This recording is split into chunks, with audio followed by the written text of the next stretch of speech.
Hello and welcome to April. Oh my goodness, what a month that we've been waiting for. Well, obviously it does seem with Mercury and Venus in retrograde, we've been waiting on this for really quite a while.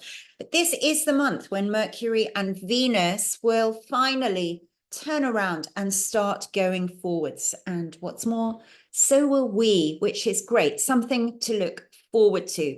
I'm going to be just giving you a little bit of an overview about this month before we go through the signs individually. Of course, if any of you would like to have a personal reading with me, perhaps the easiest way to get hold of me is on Instagram, Debbie Frank Astrologer, or perhaps on my website, there's a contact button at debbiefrank.com. But anyway, without further ado, let's look a little bit drilling down into this Mercury-Venus retrograde. I think because it's in Pisces, the final sign of the zodiac, we're really looking here at your backstory, no matter what sign you are, how you got to be here at this moment. What was the build up to this? Those are the kinds of things. Lots of stuff that's kind of, surfacing again, coming back from the past. And Saturn is also here, the planet of karma. So there's a kind of a feeling that these are the end of times, not the end of the world, the end of the old world, perhaps as you know it, the world, the reality that we all create through our perception. Now, Pisces is, of course, the sign of belief, creation, the soul. It's all about connection. So it's super important to stay in touch with that sense that you can change everything through changing your perception, your engagement with your own story, and, for instance, getting rid of any Piscean tendencies to look on yourself as a victim in a particular story and repeating that scenario, telling other people that history, that story. Aries isn't interested in that because we're in Aries season, and Aries is going to be super important going forward, not just during the month of April, but because Neptune has just moved into Aries, Saturn is going to move here on May the 25th. We're going to have several months of Aries being a whole new era, a whole new cycle. And in 2026, these planets are going to be here, for a very long stay. In fact, Saturn and Neptune will join up together in February 2026. Why am I talking about this? Because you're here for April, because it's giving you a little bit of a preview and perhaps a trailer on what's to come.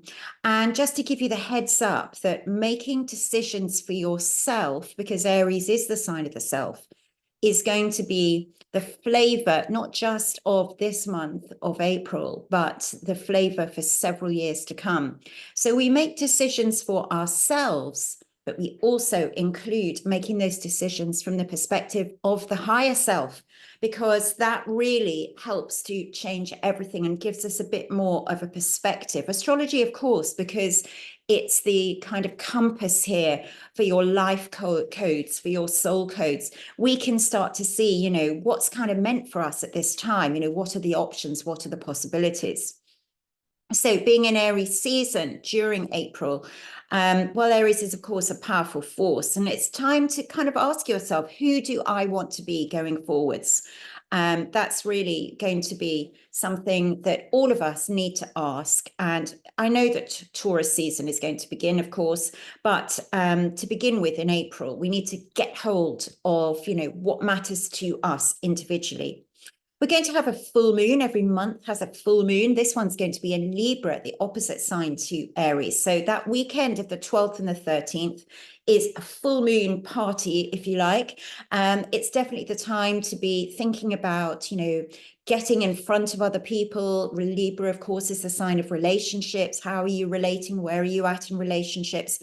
And the new moon that follows on from that a couple of weeks later, that's a new moon in Taurus, April the 27th, is actually taking place on the same day as the Mars-Pluto opposition.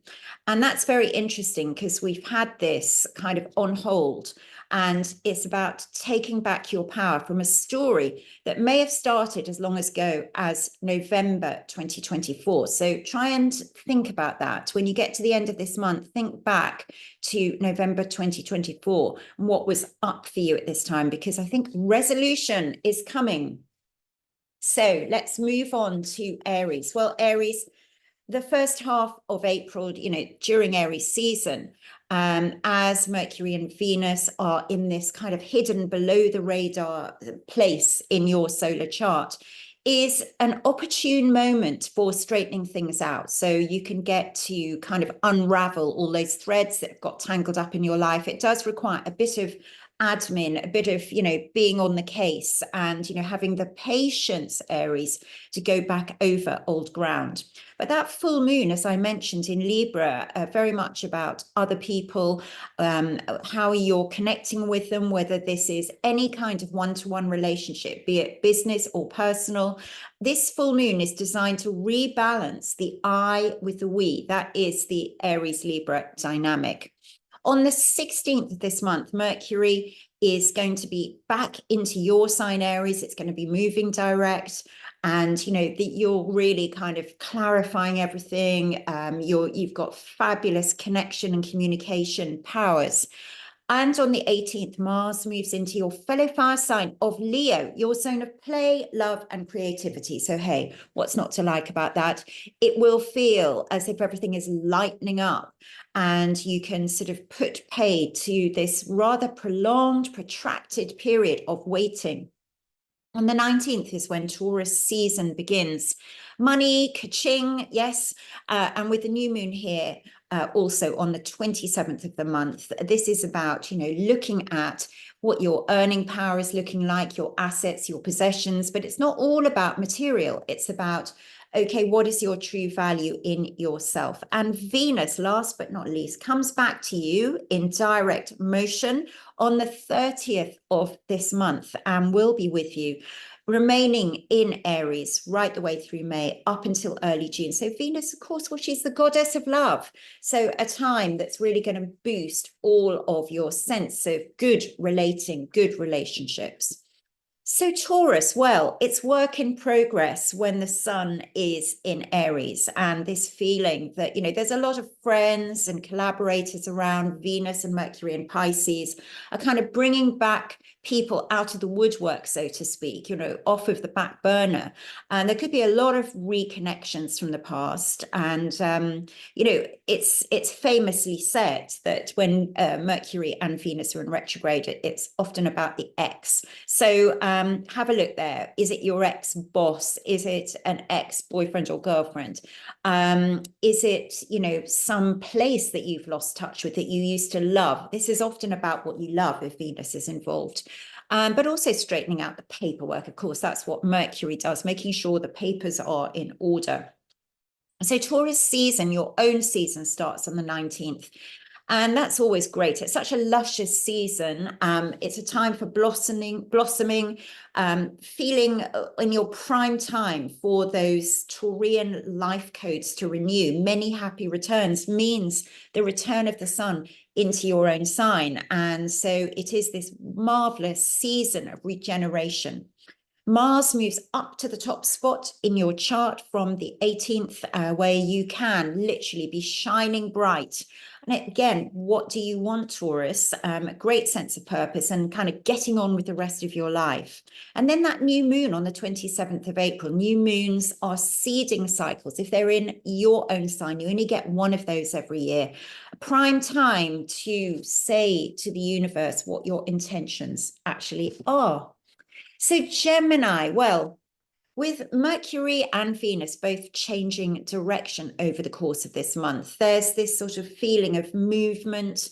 Well, you love movement, of course, Gemini. You are a very agile sign. You are one of those signs that is mutable and sort of always on your feet, thinking about things, very busy, hard for you to switch off. So with Mercury and Venus, you're kind of doing the back and forth because there's a bit of retrograde, then it's going to go forwards. And this might be a kind of a sense of the switch going on and off in terms of what you want to do. And connections, though, once we get Mercury into your zone of friendship and collaboration. Well, it's about who's on your frequency. The full moon of the 12th and the 13th, full of frolic. It's quite fabulous. Time to play, engage, have fun, lightening things up. It should be a very enjoyable time.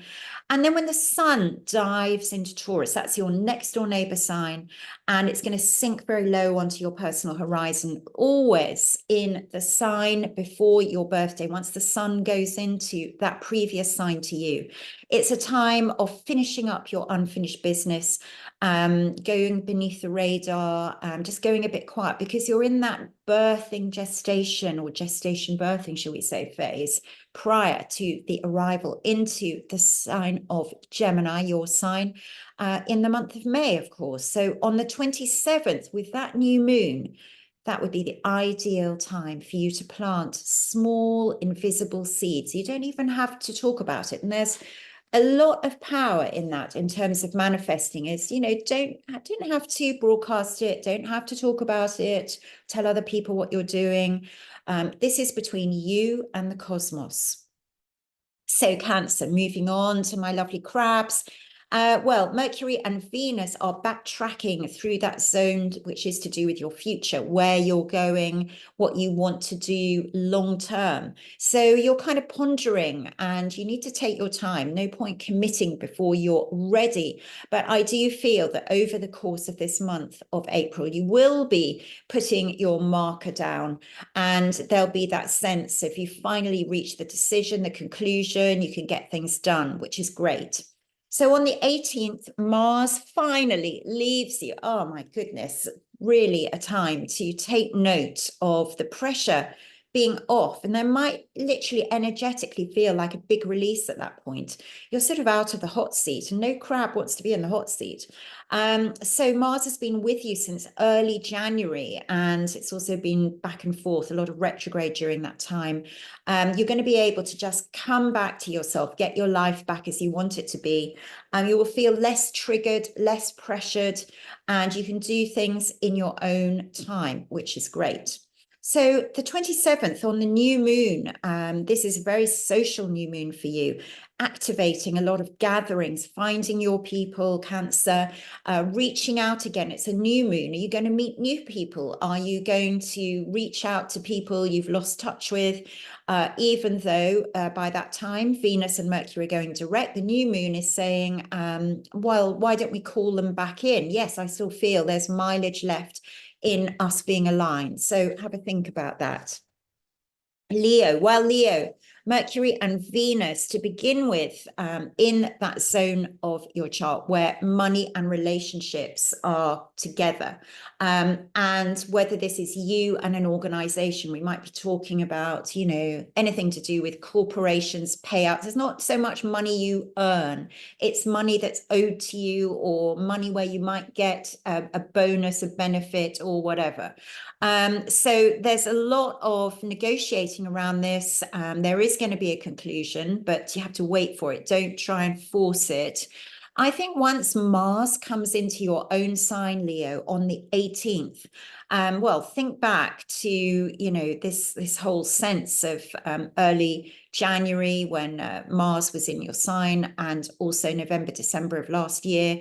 You know, there was that feeling of Mars being with you, but it was retrograde a lot of that time. And what you're having now is Mars coming direct back to your sign to finish off all those things that you started, and then there wasn't a capacity to complete on it because it just wasn't the right time. And this is the wonder of astrology. The beauty of it is that you can track where the planets are and go, hang on, this just isn't the right time, and this actually is. So here we are, coming up with a time that literally has your name on it. So on the 27th, Mars in Leo will oppose Pluto in Aquarius. And, you know, that's a big day. There's also going to be a new moon on this day. And that has happened before, a couple of months back. And you really need to put your full weight behind making a decision and finding a solution, which doesn't make things worse. But it's not about this sort of aggressor energy of Mars. It's about being able to find the sort of higher will, if you like, you know, the right decision, right action. And what can you do about this to be an agent of your destiny, Leo? Exciting, eh? Virgo, well, Mercury and Venus in Pisces, your opposite number. This is about relationships for you in the first half of the month. Well, you've still got a lot of questions going on, of course. I mean, you could say no change there then, because Virgo is the person who asks the questions, because you're always doing your due diligence. But at the moment, there's all this sort of negotiation and navigation that has to take place, because it's not easy to extrapolate the right answer when these two are reversing. So you just have to wait a little bit longer. We've got the full moon here in the financial angle of your chart on the weekend of the 12th and 13th, which is actually excellent for sort of shoring up your resources and your confidence as well. And then Mars is going to go into Leo, and from the 18th of April, this feeling then that you really can start to get everything done from behind the scenes, because Mars in Leo is about, you know, really doing it a bit on the quiet. But that's great. You should turn down the volume and just do what needs to be done. On the 19th, of course, is the start of Taurus season and opens up future possibilities. So that's going to continue through the rest of Taurus season. And on the 25th, we get this wonderful connection between Venus and Saturn in Pisces, and this sense of a final decision, the karma of that, and this sense of, okay, let's just get this done. Let's just resolve it. And that really will feel like one big, giant relief. So let's move on to lovely Libra. Of course, it's the full moon in your sign this month. So it's going to be a big time, definitely for you, the biggest full moon of the year. So what is this full moon going to feel like? Well, you know, Librans, and you know, so many of my Librans friends and clients say to me, it's such a myth that we're supposed to be balanced. I never feel balanced. And I'm like, well, that's exactly how you're supposed to be, just trying to adjust your balance. It's not about being in perfect balance all the time. You know, scales are designed to move and to weigh things up. So, you know, yes, the full moon makes things bigger. It sort of amplifies, it enlarges, it can be a bit over the top. And particularly here, because the sun, of course, is in your opposite sign of Aries, it's a lot to do with relationships and this feeling that where do you stand? Where are you going with it? But the full moon is in your sign, Libra, so it's not really the time to, you know, give other people that casting vote. It's very much about putting you in touch with your own feelings. What do you want out of this? Venus is coming back to Aries on the 30th of this month in direct motion. Neptune's already there. Mercury will have been there from the 16th. So a lot of build-up of planets in Aries. And there's a lot of, you know, kind of amazing celestial forces that are going to be all about relationships. As I mentioned right at the beginning in the overview of April, for you, this is going to be ongoing. We've got it here. It's a taster. It's going to be what you're moving into. And, you know, there's going to be obviously a lot of adjustment going forwards, but a lot of room for the magic to happen. Scorpio. Well, Scorpio, you are in a creative process as these planets in Pisces are in your fifth house. Creativity, it's to do with everything that you love in your life. You know, that can mean romance, it can be children, it can be activities and things that you love and where you can play, and, you know, your inner child as well. So you're doing a lot of that and going over a lot of old ground. But there's also a bit of hard work because we've got Saturn and Venus together, signing something off, trying to complete on it, definitely by the time of this month ending. Mars is moving up to your midheaven. Love that position for you. It gives you the overhead lighting. I don't have the overhead lighting, do I? know I'm slightly... Anyway, Mars on the midheaven, a lot going on here. And take your mind back to November, December, early January when Mars was in this position. It's going to be you putting yourself out there into the world. So talk about getting your life back and thinking about purpose, Scorpio. There's your own sort of list of to-do, but there's also your real purpose, the soul purpose of like what really matters to you. What are you here for, Scorpio? So the 19th brings the sun to Taurus, your opposite number, one-to-one relationships. Who's there? The new moon here on the 27th of the month is an initiation, a new perception of how to relate, a new phase in a relationship. It can be someone new, something new.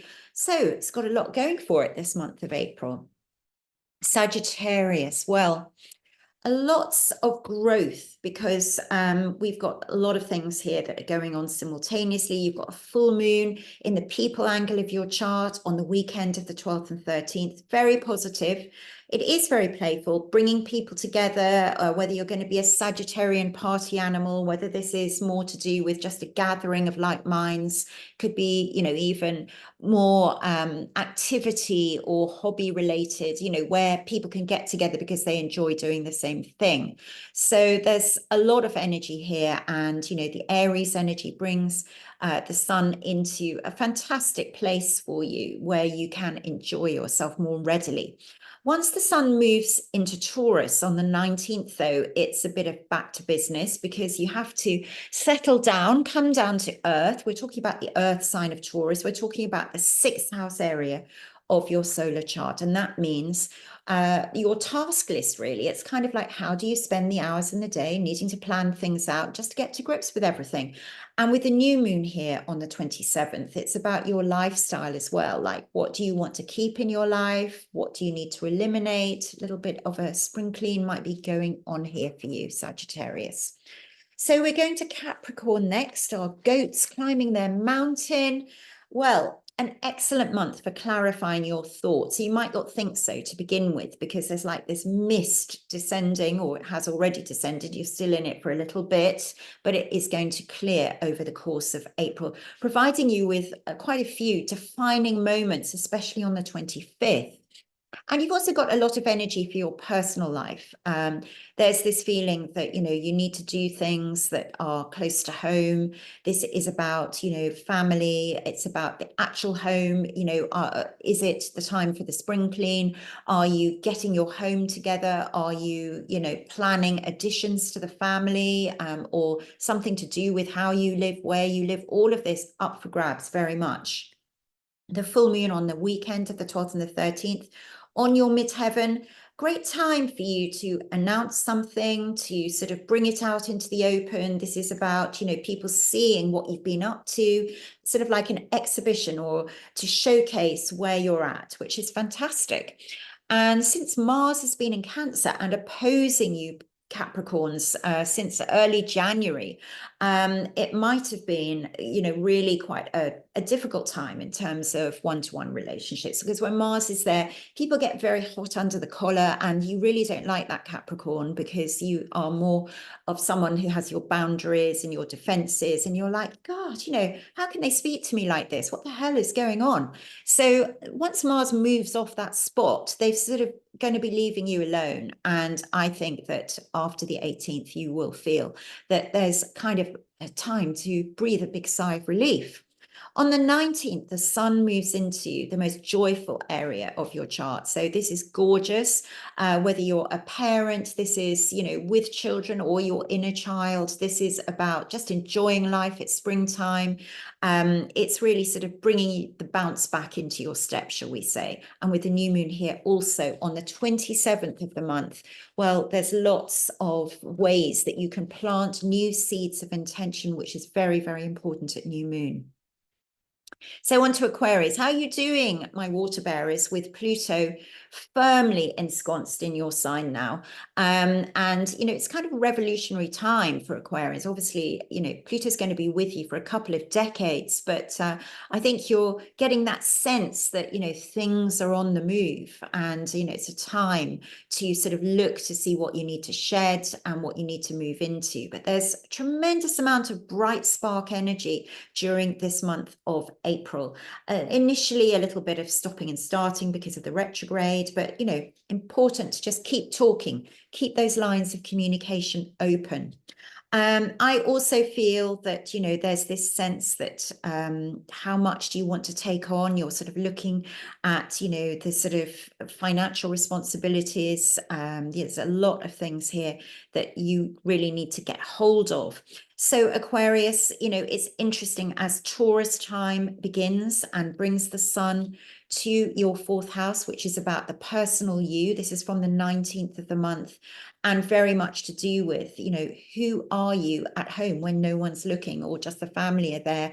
And as they say, you know, actually sometimes it's hard to really know who someone is until you go to their home, and suddenly you get a whole extra dimension. So Aquarius, we know that you're a people person, and you like to be out and about, but there's a lot of energy here about being in and having people over maybe, and sort of having a big think about your personal life. So Pisces, well, wow, we've got Mercury and Venus retrograding through your sign initially, and they're going to join together, Venus with Saturn on the 7th and again later in the month. So the final times that this is going to happen in 29 years, because Saturn itself is going to move away.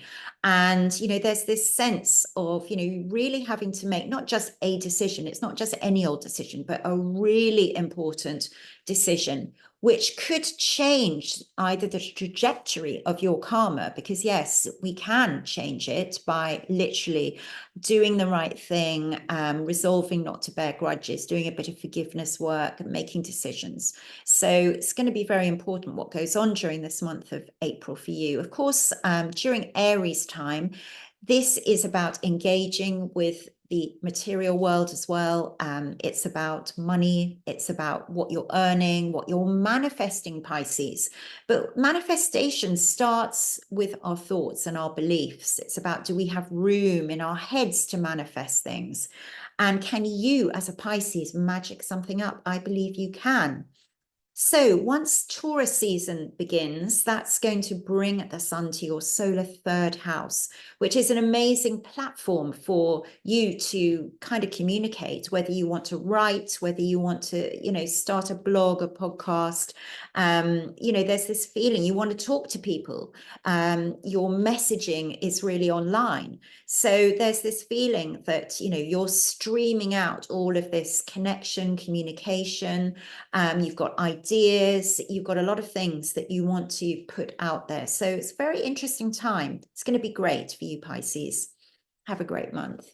Well, everybody, thank you so much for being here, for listening to me. Thank you to Hay House, my lovely publishers. And I'm just in the final throes of finishing my new book, which won't be coming out till the end of December. Obviously, the whole process takes a very long time for me to write it. For the publishers, they've already designed a beautiful jacket, and we've got to do some editing, and all of that has to be in place. I'm not even going to tell you, hush, hush, what the title of it is yet, but it's going to be great. I just feel it in my bones. It's going to be wonderful. More on this in further videos. Thank you for listening to me. Don't forget, do join me on my website, debbiefrank.com. I do weekly horoscopes there for everybody. You can contact me if you'd like a session, or how about looking at my Instagram, Debbie Frank Astrologer, and you can DM me there. You can have a look at, you know, what I'm up to and my take on all of this astrology as it unfolds. Thanks for listening. Have a great, great month of April.